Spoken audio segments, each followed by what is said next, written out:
स्वीकारल्यानंतर जिल्हाधिकाऱ्यांना आज आपण पहिले निवेदन दिले, काय विषय होता? आज जिल्हाध्यक्ष पदाचे सूत्र 2 दिवसापूर्वीच स्वीकारल्यानंतर आम्ही त्या सभेतच जाहीर केलं होतं की जिल्ह्यातील जे काही ज्वलंत प्रश्न आहेत, शेतकऱ्यांचे असतील, तरुणांचे असतील, महिलांचे असतील,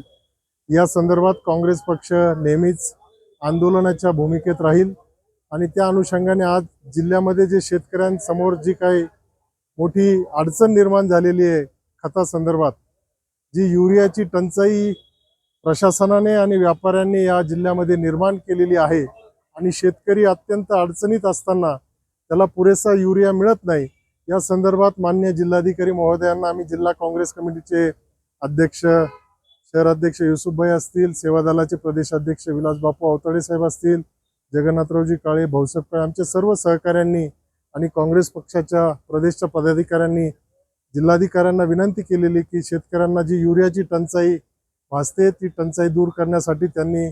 कारवाई करावी आणि पुढच्या काळामध्ये जी काही रब्बी हंगामासाठी खतांची आवश्यकता असणार आहे त्याचं नियोजन आत्ताच त्यांनी करावे, जेणेकरून आम्हाला रस्त्यावर उतरण्याची वेळ येणार नाही, या संदर्भात आम्ही आमचं निवेदन मान्य जिल्हाधिकाऱ्यांना दिलेलं आहे। धन्यवाद। भारत हा कृषीप्रधान देश आहे, दरवर्षी खत लागतं याची सरकारला, राज्य सरकार असेल, केंद्र सरकार असेल, यांना माहिती असते, यांची आकडेवारी असते, पण दरवर्षी खताची टंचाई निर्माण होते, काय वाटतं, कसं बघतं याकडे? याच्यामध्ये सर्व कृषी विभागाकडनं आकडेवारी जिल्हाधिकारी महोदयांना देण्यात येते, त्या संदर्भात नियोजन होतं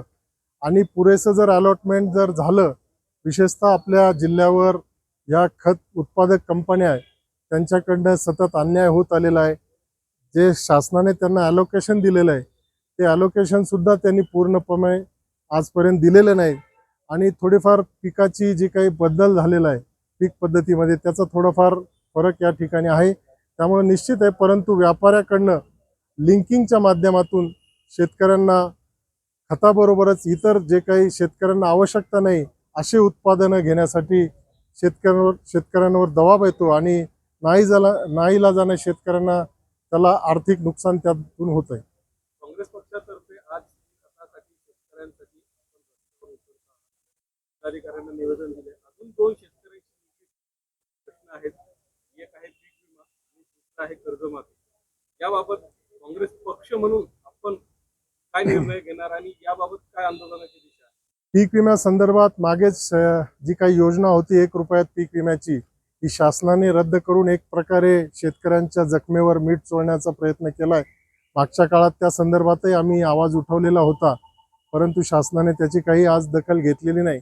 आणि दुसरा मुद्दा आपण या ठिकाणी उपस्थित केला की शेतकऱ्यांची कर्जमाफी, आज जवळपास खरीपमध्ये फक्त 70% लोकांना कर्जाचा पुरवठा झालेला आहे आणि कर्जमाफी जी निवडणुकीपूर्वी या शासनाने जाहीर केली होती ती त्यांनी कुठंतरी त्यांचा शब्द फिरवल्याचा संपूर्ण शेतकऱ्यांमध्ये एक प्रकारचा रोष या संपूर्ण राज्यभरात आहे। कारण आपण इतर राज्यामध्ये बघितलं ज्या ठिकाणी काँग्रेस पक्षाचं सरकार आहे,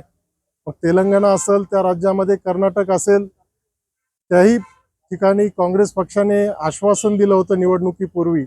आणि सत्तेवर येताच पहिल्याच कॅबिनेटमध्ये काँग्रेस पक्षाने त्या शेतकऱ्यांना संपूर्णतः कर्जमाफी दिली। त्यामुळे शेतकऱ्यांना अपेक्षा होती की हे सरकार देईल, परंतु या शेतकऱ्यांच्या तोंडाला पाने पुसण्याचं काम या शासनाने केलंय, त्याचा आम्ही काँग्रेस पक्षाच्या वतीने निषेध करतो। थँक्यू।